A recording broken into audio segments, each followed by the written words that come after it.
Can you not be so jealous? She asked after sitting on another guy's lap for a game. I said, I can watch, and left the party. She came home the next day to find me gone and a note. Not jealous anymore. Not your boyfriend either. Enjoy your games. I didn't plan the breakup. Honestly, I didn't plan anything. It all just snapped inside me that night. One second I was watching my girlfriend, Megan, laughing on another guy's lap like she didn't have a partner standing 5 feet away. And the next second I realized I had spent nearly 3 years being treated like some emotional doormat with a pulse. When she turned around and asked me why I was being so jealous, like I was the one ruining her fun, it felt like someone finally peeled the blindfold off. So yeah, I said, I can watch, even though we both knew I wasn't going to. I walked out of that house without raising my voice, without making a scene, without even looking back. Just walked right past the beer pong table, past a friend who gave me the damn dude, are you okay? Look, and out into the cold night air that somehow felt easier to breathe than the entire year I had just lived through with her.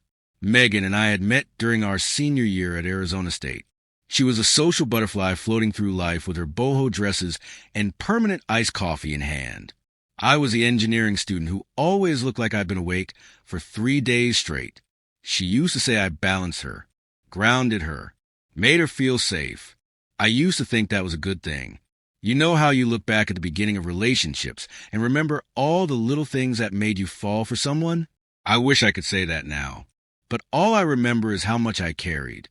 Rent, groceries, emotional stability, support. Meanwhile, Megan hopped between internships and marketing like they were appetizers at some tasting event. She'd come home crying after every rejection, and I'd sit with her, listen to her vent, tell her she was talented and good things were coming. When she finally landed a junior role at a creative firm, I genuinely felt proud. But that's when things started shifting. She suddenly had work drinks every other week, then every week, and then somehow it was 3 times a week. I'd ask how the night went and she'd shoot me this irritated look, like I'd just accused her of something horrible instead of, taking an interest in her life. It's networking, Ethan. Seriously, you're so uptight sometimes. Uptight. That became her favorite word. She'd say it every time I mentioned she came home at 1 a.m. on a weekday or posted pictures with guys from work with captions like Team Chaos or He Gets Me or Best Office Big Bro Ever.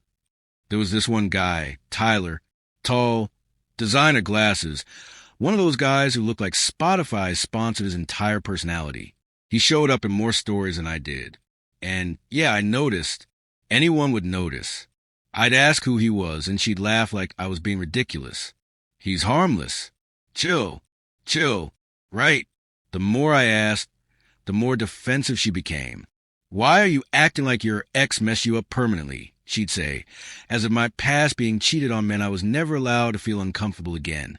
But it wasn't my ex and my girlfriend's Instagram stories sitting way too close or whispering inside jokes. It was her doing new things that crossed boundaries she knew mattered to me. And every time, she'd make me feel like a controlling boyfriend just for asking basic questions. Fast forward to tonight, everything blew up. It was our friend Jake's house party. One of those casual gatherings where people you haven't seen in forever suddenly act like you were best friends in high school. Megan was excited to go because her work crew was going. Translation, Tyler was going. I had a weird feeling the whole drive there, like my stomach just knew something was going to go wrong. And it was right.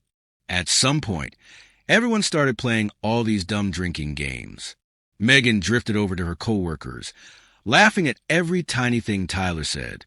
I tried to brush it off because, honestly, I was tired of being the jealous boyfriend stereotype she kept trying to paint me as.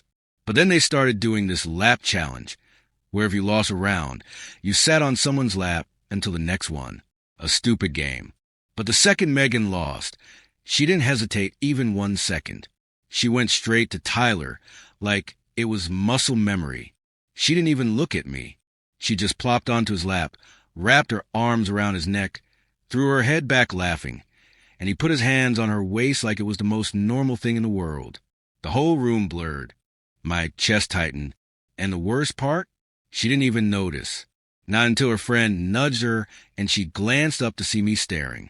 Only then did she hop off like it was no big deal and pull me into the kitchen. Still laughing. "Can you not be so jealous?" she asked. Like I was an embarrassment. Like she hadn't just done the exact kind of thing we'd argued about before. Like this was somehow my fault. She looked at me like I was the one ruining her night. "Ethan, it was a game. Everyone's laughing. Why do you always have to make things weird?" That was the moment. The exact second, everything inside me shut off. I wasn't angry. I wasn't sad. I wasn't jealous. I just felt done. Completely, absolutely done. So I told her I could watch, which confused her for about 2 seconds before she realized I wasn't joking. I walked out, ignoring her calling after me, ignoring the looks, ignoring everything except a sense of relief spreading through my chest. And she didn't come home that night. I guess she figured I'd get over it by morning. Probably thought a cute apology and you know how I get when I'm drinking, would fix everything like it always did. But this time, she miscalculated. I went home, packed my essentials, wrote a note, left my key on the counter, and drove to my friend's place. No yelling, no dramatic speeches. "No, you'll regret this." I just left. The next morning, she sent me a text around 10 a.m. "I'm heading home. We need to talk." Then, "Ethan, where are you?" A minute later. "Why is your stuff gone?" And then the anger started. "Seriously? You left over a game? You're acting insane. Can you stop being dramatic?" And I just muted the conversation because, honestly, reading those messages felt like punching myself in the face. A day later, her tone shifted. "Ethan, please. I messed up. I shouldn't have sat on him. But nothing happened. It was innocent. Please talk to me." Followed by, "I need you. You always grounded me. I'm falling apart at work. Everyone's talking about some rumor with Tyler. It's not true. Please." I didn't respond. Then came her friends, telling me I owed her a conversation. Then her mom, leaving me voicemail saying I was abandoning her daughter during her hardest time, as if I hadn't been carrying her through every hard time for years. And then things got worse for her. I didn't try to dig, but mutual friends talk. Tyler apparently had something going on with someone else in their office. Megan got dragged into drama, even though she swore nothing happened. Her boss wasn't happy about the rumors, and she got reassigned. Her friend group split. Some sided with her. Some admitted she crossed lines.